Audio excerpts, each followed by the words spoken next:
हे अर्जुन, संसार में है योग सदा प्रधान। योग नष्ट जब होत है, प्रकट तब भगवान। योग मुझे प्यारा अधिक, योगी मेरे मीत। जिसको सुख दुख सम सदा, तुले धाम वासित। कुंती सुत योगी बनो, तब होगा निस्तार। सबसे प्रिय योगी मुझे, और योग से प्यार। मुक्त होते योगी सदा, जिसे न फल की आस। उस योगी के टूटते हे पांडव सभी पास। नमस्कार दोस्तों, आज मैं आपको गीता के चौथे अध्याय की कथा सुनाने जा रही हूँ। प्रेम से बोलिए कृष्ण भगवान की जय हो। संजय ने कहा, हे राजन, भगवान श्री कृष्ण ने अर्जुन को ज्ञान तथा कर्म का उपदेश देने के बाद कहा कि हे कौन्तेय, ज्ञान का जो उपदेश मैंने तुझे दिया है, उसी ज्ञान का उपदेश मैंने सूर्य को भी दिया था। उसके पश्चात सूर्य ने यही ज्ञान अपने पुत्र मनु को दिया, और मनु ने राजा इक्ष्वाकु को दिया। यह ज्ञान योग परंपरागत रूप से पुरातन युग से चला आ रहा है। इस ज्ञान उपदेश और योग विद्या को राज ऋषियों ने भी जाना तथा उसका अनुसरण करते हुए अपने जीवन का कल्याण किया। हे अर्जुन, यह ज्ञान कालांतर में समूचे भूमंडल में लुप्त हो गया था। इस ज्ञान को विस्तार रूप से अब मैंने तुझे बताया है, क्योंकि तू मेरा परम प्रिय सखा है। हे प्रियवर अर्जुन, यह ज्ञान अत्यंत रहस्यमय तथा श्रेष्ठ है, इसलिए तू इस ज्ञान सागर में डूब जा और एकाग्रचित होकर विचार कर। जिस वस्तु को तूने प्राप्त किया है या तूने अचानक मिल गया है, उस पर हर्ष न कर, और जो चल गई है अथवा जाने वाली है, उसका शोक न कर। इन दोनों में भेद मत कर। हर्ष और शोक से विमुख होकर मन को स्थिर रख। भगवान श्री कृष्ण के यह वचन सुनकर अर्जुन ने पूछा, हे केशव, आप मेरे सखा हैं। आपका जन्म भी इसी युग में हुआ है और मेरा जन्म भी इसी युग में हुआ है, लेकिन सूर्य तो पुरातन है, वह बहुत पहले प्रकट हुआ था। फिर आपने यह ज्ञान सूर्य को कैसे दिया? मेरे इस संशय का निवारण कीजिए। अर्जुन के इस संशय का निवारण करते हुए भगवान श्री कृष्ण ने कहा, हे अर्जुन, हम दोनों के इससे पहले भी कई जन्म हो चुके हैं। मुझे इसका ज्ञान है, लेकिन तू अनभिज्ञ है। मुझे अपने हर जन्म की बातें याद है, लेकिन तुझे किसी भी जन्म की कोई बात याद नहीं है। मैं समस्त भूत प्राणियों का ईश्वर हूँ। ईश्वर होने पर भी अपनी प्रकृति को अपने अधीन न करके योग माया से प्रकट होता हूँ। मुझमें और सांसारिक प्राणियों में यही अंतर है कि प्राणी प्रकृति के अधीन होकर संसार में जन्म लेता है, लेकिन मैं प्रकृति को अपने अधीन करके योग विद्या से दिव्य स्वरूप से इस पृथ्वी पर आता हूँ। हे कुंती पुत्र अर्जुन, मैं देहधारी नहीं हूँ। मेरी देह तो केवल स्वरूप है। मैं कब और किसके निमित्त जन्म लेता हूँ, यह भी सुनो। जब जब धर्म की हानि और अधर्म की वृद्धि होती है, तब तब मैं अपने रूप की रचना करता हूँ, अर्थात प्रकट होता हूँ। साधु पुरुषों का उद्धार करने के लिए, पापियों का नाश करने के लिए तथा धर्म की स्थापना के लिए प्रत्येक युग में अवतरित होता हूँ। मैं तुझे अपने दिव्य जन्म और कर्म के विषय में बताता हूँ। हे कौन्तेय, जैसे प्राणी रक्त बिंदु से उपजते हैं, वैसी मेरी देह नहीं है। जिस प्रकार प्राणी कर्म के बंधन से बंधे हैं, अर्थात कर्म अनुसार देह पाते हैं, उस प्रकार मेरी जन्म भी नहीं होता। मैं अपनी इच्छा से प्रकट होता हूँ। मेरा हर जन्म दिव्य ज्योति स्वरूप है और मेरे कर्म भी दिव्य हैं। जिस कार्य को करने में मैं सक्षम हूँ, उस कार्य अथवा कर्म को करने में कोई अन्य प्राणी सक्षम नहीं हो सकता। हे अर्जुन, हिरण्यकश्यप के पापों के जहर ने जब मेरे भक्त प्रहलाद की कई प्रकार से जान लेनी चाहिए, तो मैंने एक स्तंभ से प्रकट होकर उसकी कठोर छाती नरम घास की तरह अपने नाखूनों से छलनी करके फाड़ डाली थी। वह भी मेरा एक रूप था, जो न नर था और न ही मानव का था। हे सखा, जब गोकुल में मेरे भक्तों पर विपत्ति आई, तो उनकी रक्षा करने के लिए मैंने कनिका उंगली पर गोवर्धन पर्वत धारण कर लिया था। मैंने जो भी कार्य किए हैं, सब दिव्य ही किए हैं। जो प्राणी मेरे दिव्य जन्म और कर्म को जानते हैं, वही देह को त्याग कर मोक्ष को प्राप्त करते हैं। हे अर्जुन, अब उन प्राणियों की बात सुनो, जिनके स्वच्छ हृदय में मेरे चरणा बिंदुओं की भक्ति उपजती है, जो वैरागी रूप धारण करके निर्भय होकर, क्रोध और कामना रहित होकर तथा अपने मन को खोलकर मेरी शरण में आते हैं, उन्हें मेरा ही स्वरूप प्राप्त होता है। हे अर्जुन, जो भक्त मेरा स्मरण करते हैं, मैं भी उनका स्मरण करता हूँ। जो प्राणी इस रहस्य को जानता है, वही मेरा सच्चा शरणागत है। मेरे भक्त मेरे साथ जिस प्रकार का व्यवहार करते हैं, उसी प्रकार का फल भी उन्हें प्राप्त होता है। हे कौन्तेय, मेरी प्राप्ति उन्हीं प्राणियों को होती है जो मुझे सर्वव्यापी, सर्वात्मा, अविनाशी, सत्स्वरूप तथा आनंद विभोर होकर भोजते हैं। अर्थात जो प्राणी मेरे दिव्य प्रकाश स्वरूप आत्मा का साक्षात्कार कर लेते हैं, वही आत्मज्ञानी पुरुष मुझे प्राप्त करने में सक्षम होते हैं। अतः हे धनुर्धर अर्जुन, तू एकाग्र भाव से मेरा ही स्मरण कर। हे अर्जुन, देवताओं में आस्था रखने वाली प्राणी धन, धान्य एवं पुत्र आदि की कामना करते हुए उनकी पूजा अर्चना एवं आराधना करते हैं।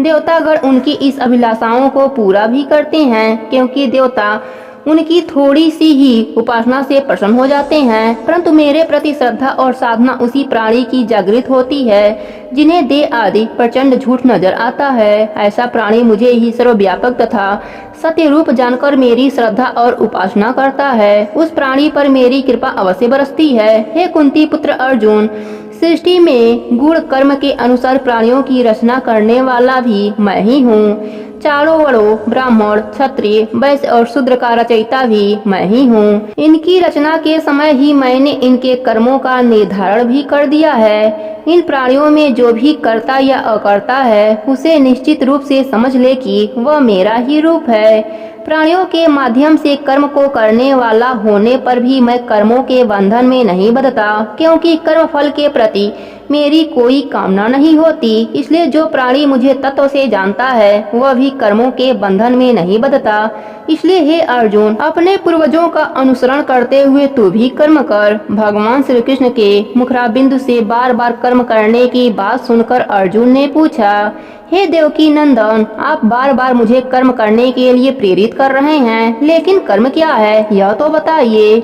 इस पर भगवान श्री कृष्ण बोले, हे अर्जुन, कर्म, अकर्म और भी कर्म क्या है, इसको अवश्य ही जानना चाहिए। ऐसे कर्म जो शास्त्रानुकूल किए जाते हैं, वह नित्य कर्म आदि कहलाते हैं। जो प्राणी अज्ञानवश दुष्ट कर्म कर बैठता है, उसे निषिद्ध अथवा विकर्म कहते हैं। यदि प्राणी अमोद प्रमोद अथवा आलस के वशीभूत होकर कर्म नहीं करता या करना नहीं चाहता, तो उसे अकर्म कहते हैं। जो प्राणी अहम की भावना तिरस्कृत करके कर्मों में कर्म के भाव को नहीं देखता, अज्ञानी से अज्ञानी के कर्मों पर भी ध्यान नहीं देता, अर्थात उसके क्रियाकलापों को देखते हुए भी अनदेखा कर देता है, वह पुरुष सत्कर्मी कहलाता है। हे धनंजय, यह तो मैंने कर्म करने की बात कही, अब आगे सुन।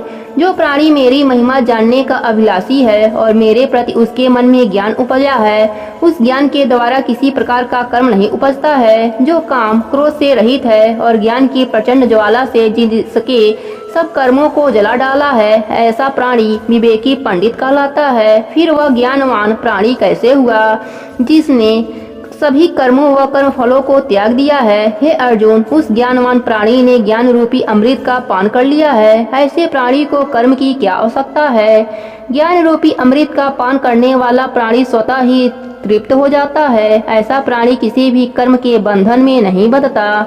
जिस प्राणी ने मन तथा इंद्रियों को अपने बस में करके उन पर विजय पाली है, वह महाज्ञानी है। वह शरीर की रक्षा संबंधी जो कर्म करता है, ऐसे ज्ञानी पुरुष को उन कर्मों के करने का दोष नहीं लगता। हे अर्जुन, जिस प्राणी ने आत्म तत्व का ज्ञान पा लिया, उसका मन सदैव तृप्त रहता है।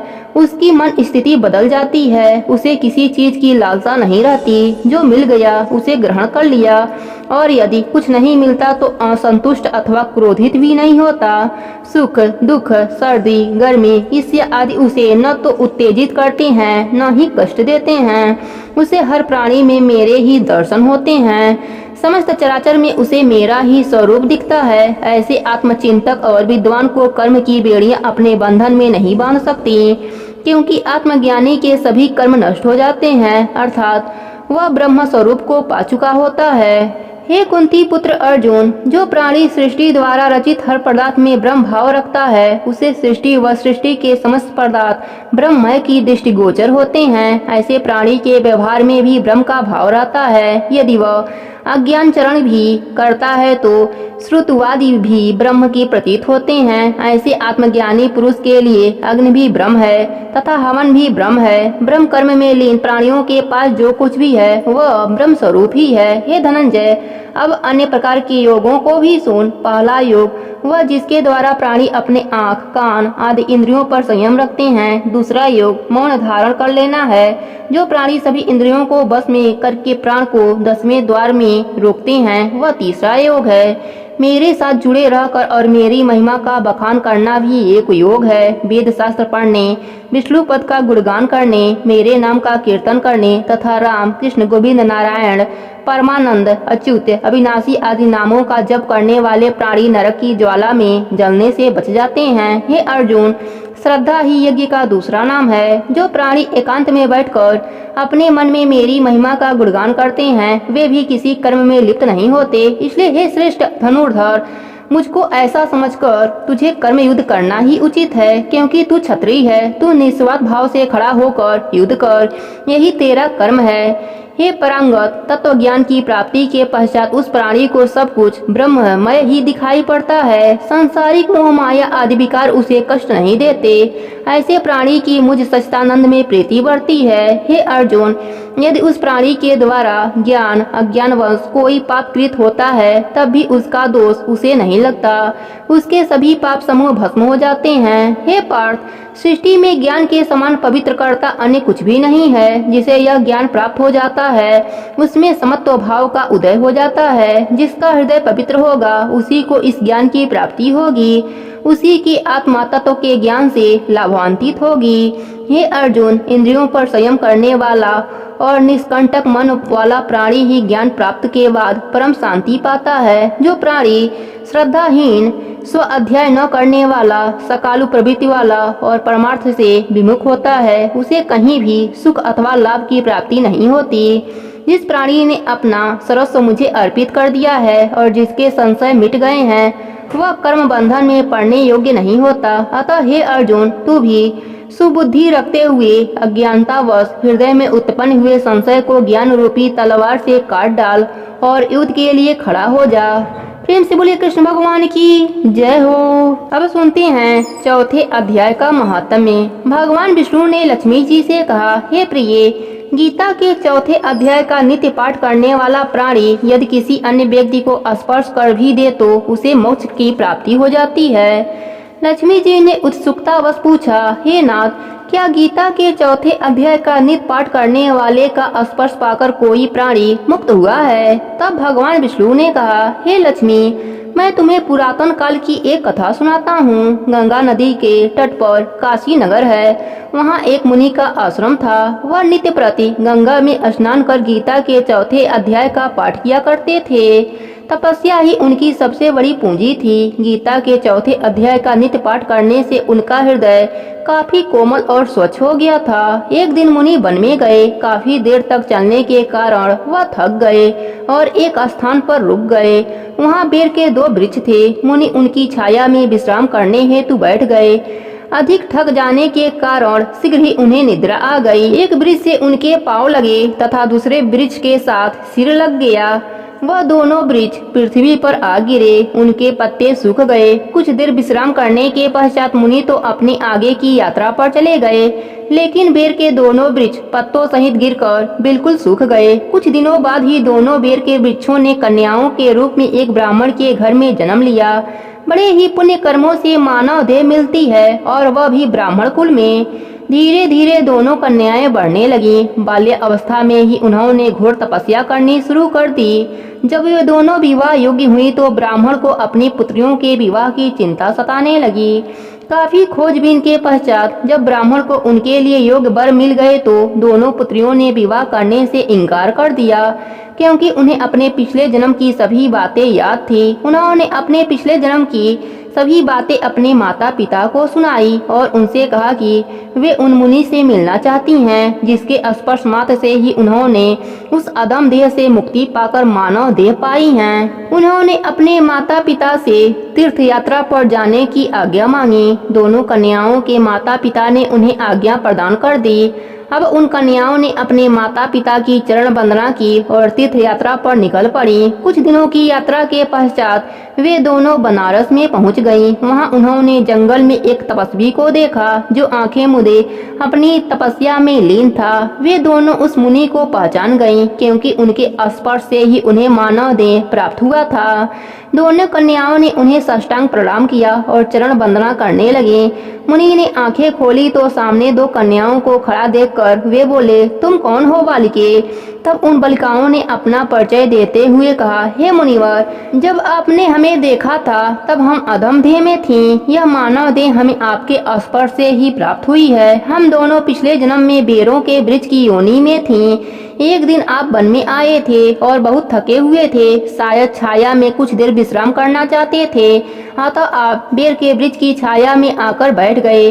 आपके लेटते ही बेर के एक वृक्ष से आपका सिर लगा तथा दूसरे से आपके चरण लगे। उसी क्षण हम बेर के उस वृक्ष की योनि से मुक्ति हुई और एक ब्राह्मण के घर में जन्म लिया। हम ब्राह्मण कुल में पैदा होकर काफी सुखी हैं। आपकी कृपा और स्पर्श मात्र से हमने सद्गति पाई है। कन्याओं की बातें सुनकर मुनि बोले, मुझे तो यह याद नहीं। हे देवियों, तुम ब्राह्मण कुल में जन्मी हो, इसलिए मेरे लिए पूजनीय हो। बोलो, मुझसे क्या चाहती हो?